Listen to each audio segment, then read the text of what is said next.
Hallo liebe Leute, mein Name ist Chris von Just Today Interactive. Wir haben zusammen Drover entwickelt und wir dachten uns, mit Behind the Pixel wollen wir eure Fragen beantworten, die ihr habt. Und ich habe heute jemanden ganz Besonderes mitgebracht, eine Person, mit der ich persönlich sehr, sehr viel zusammengearbeitet habe, den Fabio. Und ich begrüße dich ganz lieb. Hallo, lieber Chris. Ja, es freut mich sehr, dass es geklappt hat, denn ihr seht, das ist ein anderes Setup, was wir hier haben. Denn das normale Setup funktioniert hier nicht, denn Fabio, der ist gerade nicht in Deutschland, der ist gerade woanders und der arbeitet Homeoffice hier bei uns. Und Fabio, ich habe extra dich rausgeholt, weil du bist ja Game Designer bei uns. Und die Frage, die ich mir jetzt so gestellt habe oder die viele sich gestellt haben, was ist überhaupt Game Design, wie funktioniert das überhaupt? Und dadurch dachte ich, dass du die perfekte Person bist, die hier für die Fragen zur Verfügung steht. Deswegen freue ich mich sehr. Und deswegen meine erste Frage an dich, Fabio. Wer bist du denn überhaupt? Und was machst du überhaupt bei Just Today? Was sind so deine Aufgabenfelder? Ja, also wie gesagt, ich bin der Fabio, Game Designer bei Just Today. Und Aufgabenbereiche, ich denke mal Level Design habe ich viel gemacht. Also gerade so, wie ist die Welt aufgebaut, ne? Wo sind die Wege etc. Enemy AI, Enemies generell, Combat Design, Fähigkeiten, also alles, was damit so ein bisschen zu tun hat. Ja, und ich meine, das ist, glaube ich, so ein bisschen der Vorteil von in einem kleinen Studio Game Designer sein, ne, weil man macht ja als Game Designer immer das, was nötig ist, und bei einem kleinen Studio, was ein großes Spiel macht, sind das natürlich auch viele andere Sachen. Und also das heißt auch Narrative, solche Sachen, Quests, sind natürlich auch immer mal ein bisschen dabei. Ganz interessant, wo du es gerade sagst. Ich war mal bei Ubisoft und da hatte ich so eine Rundtour, hatten wir da so damals. Von der Uni waren wir dort, ne? Und da wurde immer gesagt, ja, da sind die Enemy-Designer nur drin, da sind halt nur die Level-Designer drin, so in der Richtung. Und sowas haben wir ja gar nicht, ne? Also das, was du ja gerade beschrieben hast. Und ich glaube, das ist wirklich, was du auch meinst, die Stärke auch da drin. Weil ich glaube, wenn man nur die ganze Zeit in einem einzigen Bereich arbeitet, muss man Bock drauf haben, ne? Ja, das stimmt. Also ich mag es auch lieber so, ja.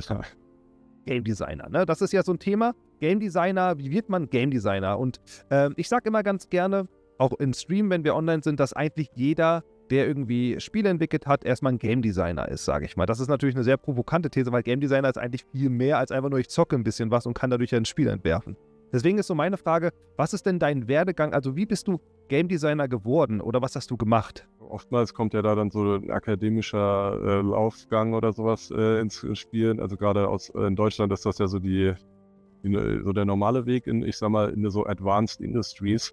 Und bei mir war es auch nicht ganz anders. Also ich habe auch tatsächlich ja Medieninformatik studiert und danach dann im Master, also beziehungsweise währenddessen mich auch schon in Games spezialisiert und und dann später den Master dann auch noch drauf gemacht, im Game Development dann wirklich spezifisch auch.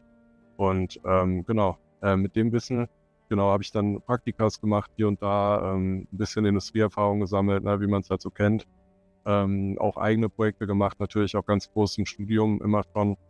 Und damit bin ich dann erstmal bei der Uni gelandet tatsächlich. Also mir war es irgendwie, ich wollte eigentlich mal an der Uni, ich habe auch gerne gelehrt, ich war auch an sich gerne Student.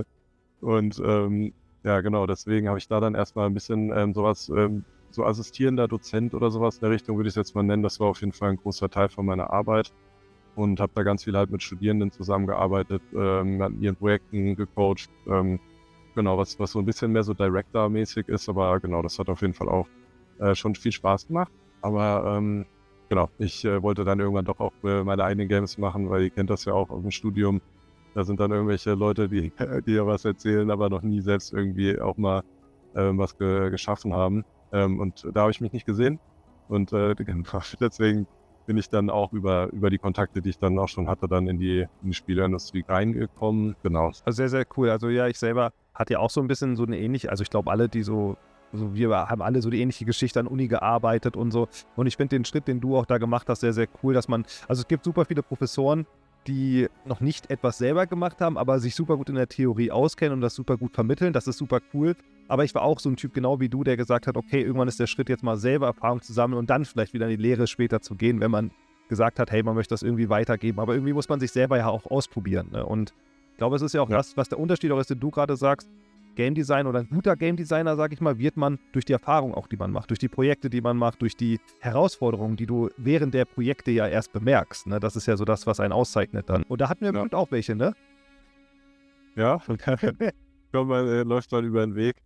Ja, ich meine, an sich ist natürlich an der Uni, also Game Academics als Feld ist natürlich auch interessant. Also ich will gar nicht sagen, dass die Forschung da nicht auch sinnvoll ist und das ist auch nicht relevant, ob man da jetzt wirklich Industrieerfahrung hat, wenn man wirklich das Medium selbst erforschen will. Aber die meisten Leute, die Game Development in irgendeiner Weise studieren, die wollen ja selber Games machen und nicht in die Forschung, sage ich mal. Ne? Von daher ist, finde ich, da der praktische Bezug schon ja, sehr wichtig. Was ich persönlich sehr spannend finde, was du gesagt hast, ich glaube, das hat man auch bei dir gemerkt, vor allem, ich habe ja auch mit mehreren Game Designern zusammengearbeitet bei Drover, aber was bei dir vor allem sehr stark aufgefallen ist, ist halt dein technischer Bezug, den du hattest. Also wie nimmt man Technik wahr, wie nimmt man die Logik wahr von einem Computerspiel, die ja doch, sage ich mal, als Baseline ist ja die Informatik da, die das halt alles irgendwie aufbaut und dann muss man es ja benutzen. So, und die Benutzung ist ja informatisch, nenne ich es mal ein bisschen. Du kennst ja selber bei uns, unser Background ist sehr stark informatisch und das habe ich halt aber auch gemerkt bei dir. Und würdest du auch sagen, dass man als Game Designer viel dieses technische Wissen benötigt oder eher nicht? Game Design Beruf ist natürlich genauso wie das Medium an Spielen halt relativ breit gefächert, ne? Also und entsprechend, weil man ja immer genau an irgendeinem Projekt arbeitet, was halt bestimmte Experience ja dann am Ende werden soll, es ist einfach auch sehr unterschiedlich, was man als Game Designer wirklich macht und was man auch können sollte. Also das heißt, das ist schon sehr unterschiedlich, aber ich würde jetzt einfach mal sagen, es schadet natürlich nie. Ne? Und gerade umso kleiner die Teams sind, umso besser ist es, breit aufgestellt zu sein. Weil klar, ne, große Teams, die können sich auch sehr stark spezialisieren, aber genau, eben kleine Teams nicht. Und gerade wenn man dann Features ausarbeitet, dann ist es schon sehr hilfreich, wenn man wenigstens so ein rudimentäres Codeverständnis hat, damit man ja den Codern quasi schon so ein bisschen entgegenkommt und sagt, hey, das System sollte am besten so und so aufgebaut sein, weil das und das will ich machen. Ne? Also genau, so ein gewisses Codeverständnis auf jeden Fall nie verkehrt. Ja, es ist halt, ja, die Kommunikation macht es auch leichter, ne? Also, ja, total. Man denkt ja dann auch ganz anders. Man hat ja so eine ganz andere Sicht, das merke ich halt auch. Und manchmal braucht man genau das, nicht dieses Denkmuster haben. So bei Game Designern müssen ja auch ein bisschen frei sein im Kopf, dass man genau nicht diese technischen Facetten schon drin hat, sondern einfach mal frei ist im Denken, ne? Das ist so, was du gemeint hast, glaube ich, sehr vielfältig. Wir kommen da immer noch zur Frage, du bist jetzt ja so wirklich Game Designer, wie ist denn so dein Alltag bei Just2T? Also du arbeitest jetzt ja bei uns, du bist als Game Designer eingestellt und du arbeitest ja auch schon jetzt relativ lange auch bei uns, sage ich fast von Anfang an kann man schon sagen. Was ist denn so der Alltag, den du hast? Ja, also durch die unterschiedlichen Aufgaben, die man so macht, ist natürlich auch der Alltag über den Entwicklungsverlauf halt doch dann auch sehr unterschiedlich, ne? Je nachdem auch welche Projektphase gerade ist. Genau, das heißt, es ist immer sehr abwechslungsreich. Allerdings gibt es natürlich schon so grobe Sachen, die so anfallen, sage ich mal, regelmäßig. Zum Beispiel, ich fange an, gucke erstmal, was sind die Meetings, die Woche gemacht werden müssen, weil ganz viel als Game Designer eigentlich das Primäre, was man macht, ist ja eigentlich kommunizieren. Und zwar zwischen den verschiedenen Abteilungen.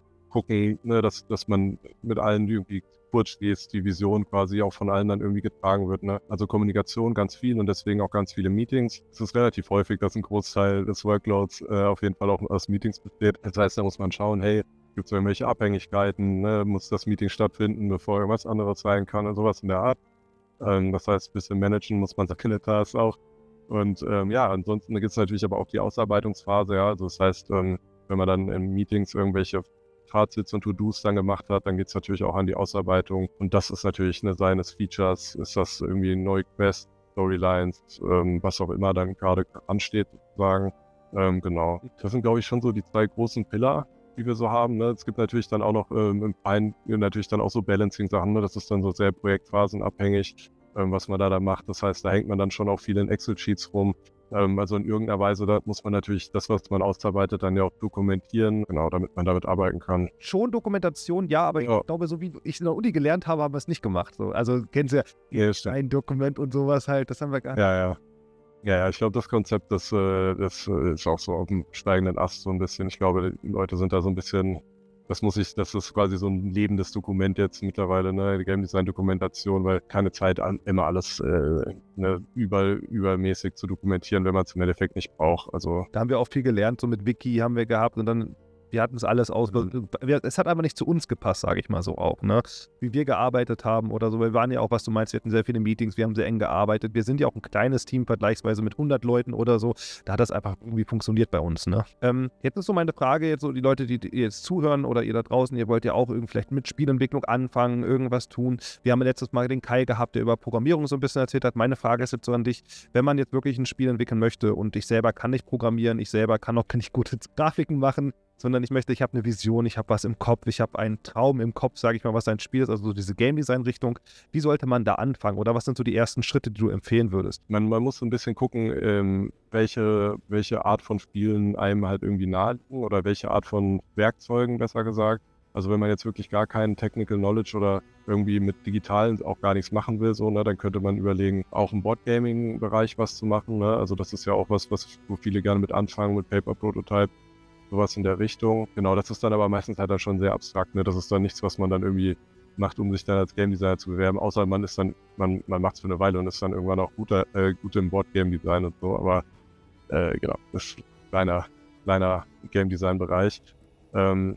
Genau, ansonsten gibt es natürlich jetzt mittlerweile echt viele Tools, mit denen man auch mit wenigen Kenntnissen, so ich sag mal im Programmierbereich, im technischen Bereich auch seine eigenen Spiele machen kann. Das ist ja von RPG Maker, oder Game Maker, also Tools, sowas in der Richtung. Genau, das ist natürlich dann immer so, irgendwie macht man dann natürlich alles. Ne? Das heißt, man macht dann nicht nur das Game Design, sondern man macht dann natürlich dann alles selbst. Ne? Und das ist natürlich eine sehr einschüchternde Perspektive, sage ich mal, wenn man denkt, ich will anfangen, Games zu machen und dann, okay, ne, fangen erstmal an und mach einfach alles. Ja, deswegen, ich finde, ein Tipp, den ich geben kann, das hat mir persönlich auf jeden Fall sehr gefallen, um meine Game Design Skills zu üben und auch nochmal eine neue Perspektive zu bekommen, für wie man das Ganze angeht, ist Tabletop-Rollenspiele. Also sowas, ne? Dungeons and Dragons oder sowas in der Richtung. Also Game Master zu machen, so, das ist im Endeffekt, ist man einfach Live-Game Designer sozusagen. Und man hat halt immer den direkten Feedback-Loop mit den Spielern. Man kann danach auch mit denen reden. Man kriegt auch mit, wie sie Spaß haben. Man hat selbst Spaß. Also es ist halt generell natürlich, macht jetzt einfach Spaß, RPGs zu spielen, aber so auch im Analogen. Aber es ist wirklich auch eine super Game Design Übung, weil man wirklich merkt, so gerade auch was die eigene Vorbereitung angeht, ne, habe ich jetzt da eine riesen Welt gebaut und dann fangen die Spieler an zu spielen und keiner interessiert sich dafür und das geht in eine ganz andere Richtung und da denkt man, okay, also irgendwie war das jetzt nicht so der beste Nutzen von meiner Zeit, so was könnte ich machen, genau, um die doch die Interesse zu wecken von den Charakteren. Genau, also ich meine, das sind halt ganz viele Sachen, die die einem auch helfen, sage ich mal, dann auch bei den Game Designs, wenn man digital arbeitet, so im Endeffekt. Das kann ich sehr empfehlen, Dungeon Master zu werden, ja. Da muss ich auch sagen, Fabio, das haben wir noch nie zusammen gemacht. Ne? Also das ist echt noch, was wir noch nachholen müssen. Ne? Das steht auf unserer To-Do-Liste ab jetzt. Wir hatten ja damals auch die Idee, von Droba so ein Pen und Paper machen und einfach zu testen und ein paar Sachen aufzugucken. So was du meinst, wie ist die Reaktion auch vom Team, worauf haben die denn überhaupt Lust? Könnte man beim nächsten Projekt mal mehr in Angriff nehmen. Hätte ich persönlich super Bock drauf. Ja, können wir, wenn ich nächstes Mal in Magdeburg bin, können wir auf jeden Fall mal eine Runde starten. Ich habe hier letztens auch gerade eine gemacht mit ein paar Freunden, das war echt lustig. Fabio, da kommen wir zur fiesen Frage, die ich mal am Ende hier stelle. Und meine fiese Frage für dich ist, wo du 10 Sekunden hast Zeit zum Antworten, ist, welche Klischees von Game Designern kannst du nicht mehr hören? Dass die nur reden. Ja, würde ich jetzt einfach sagen, ich glaube, Game Designer haben oft so den Ruf von, okay, die reden irgendwie immer nur viel. Genau, also dass Game Designer nicht so richtig ernst genommen werden in vielen Bereichen, zeigt sich, glaube ich, darin, dass halt auch viele Games rauskommen, die einfach sehr schlecht sind, so. Oder beziehungsweise, wo man merkt, dass das Game Design einfach gefehlt hat, sage ich mal so ein bisschen, oder zu wenig Raum hatte. Ja, man kann immer leicht abtun, als sie reden nur, und aber ja, ist auch gut auf sie zu hören. Ja, es gibt auch viele, die nur reden, ne? Ja, genau. Es kommt natürlich, wie alle so Sachen kommen, nicht von ungefähr, ne? Aber ja. Kann ich aber unterschreiben, finde ich auch eine schöne Antwort. Hatte ich persönlich auch im Kopf, weil ich finde auch, was Fabio gerade meint, die Qualität von einem Spiel, ob es Spaß macht, ob es nicht Spaß macht, es hängt halt größter Teil nur vom Game Design ab. Natürlich muss es dann gut implementiert werden, dass es Spaß macht, aber das ist halt die Kernessenz, ne? Das Spiel soll Spaß machen und das machen Game Designer. Perfekt. Ich danke dir, Fabio. Danke, dass du da warst. Und danke, dass ihr zugehört habt. Wenn euch das gefällt, lasst doch schön ein Abo da. Freut uns sehr. Wenn ihr irgendwelche Fragen habt, wenn ihr Fragen an Fabio habt oder allgemein, schreibt sie gerne in den Kommentaren. Und dann lasse ich dir das letzte Wort, Fabio. Vielen Dank, dass du da warst und dein Space. Ja, danke fürs Hosten. Ja, war schön. Also auch, dass ich auch hier mal von der Distanz mitmachen kann bei euren Podcast. Ja, schön. Und ich hoffe, es waren ein paar interessante Sachen dabei und ja, bis zu den nächsten Folgen vielleicht. Macht gut. Sometimes an outsider is needed to remember the Forsaken King.